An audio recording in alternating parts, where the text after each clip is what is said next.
हरिओम।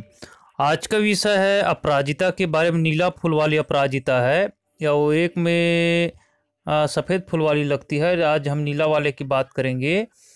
जो माता बहनों को अधिक मात्रा में रक्तस्राव हो रहा हो, रजस्वल ज़्यादा हो रहा हो, किसी भी कारण से रक्तस्राव हो रहा हो, तो आप इनके पत्तों को तोड़ करके तुरंत रस निकाल लीजिए और उसमें थोड़ा मिश्री मिलाकर देने से तुरंत ठीक होता है। यह आजमाई हुई प्रयोग है। इसका प्रयोग करके आप लाभ ले सकते हो। और जिसको माइग्रेन आधा शीशी का दर्द होता हो, परेशान हो, तो आप क्या कीजिएगा, ये भी परीक्षित है। आप इसके जड़ को खोद लीजिए, खोद करके उसका रस निकाल लीजिए और निकाल करके नाक में दो दो बूंद टपका कर अंदर खींचने से कैसा भी आपका प्रबल से प्रबल 20-25 साल पुराना माइग्रेन क्यों ना हो, उसको यह पूर्ण रूप से आराम पहुंचाती है। और नीली फूल वाली से ज़्यादा ताकतवर सफ़ेद फूल वाली अपराजिता होती है। और इसी के साथ में किसी भी प्रकार से आपको सफ़ेद दाग हो गया हो तो इसका लिए इसका भी प्रयोग होता है।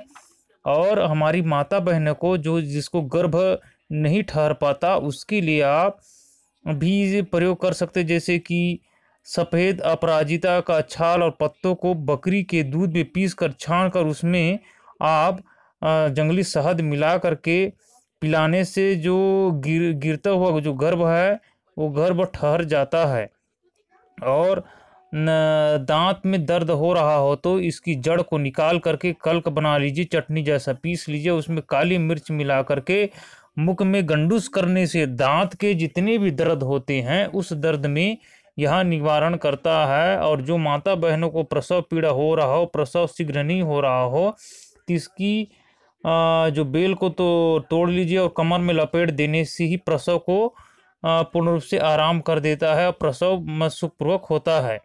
और जिसकी टॉन्सिल नाम की जो बीमारी हो गई हो तो 10 ग्राम अपराजिता का पत्ता का ले करके उसमें पानी का डाल करके क्वाथ बनाना है और सुबह शाम गंडूस करने से जो गले में जो टॉन्सिल रोग हो जाते हैं, जिसका स्वर बैठ गया हो, उसमें यह रामबाण काम करता है। यह निरापद औषधि है।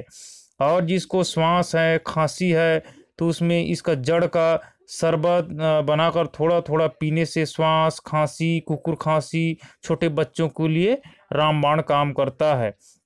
और जैसे जलोदर यानी शरीर के अंदर पानी का प्रभाव ज़्यादा बढ़ जाना, इस अवस्था में आप आधा ग्राम अपराजिता का बीज को भून लीजिए और उष्णोदक के साथ दिन में 2-3 बार खाने से पीलिया है, कमला है, जलोदर बीमारी है, बालकों का छोटे बच्चों का जो निमोनिया है, उसमें यह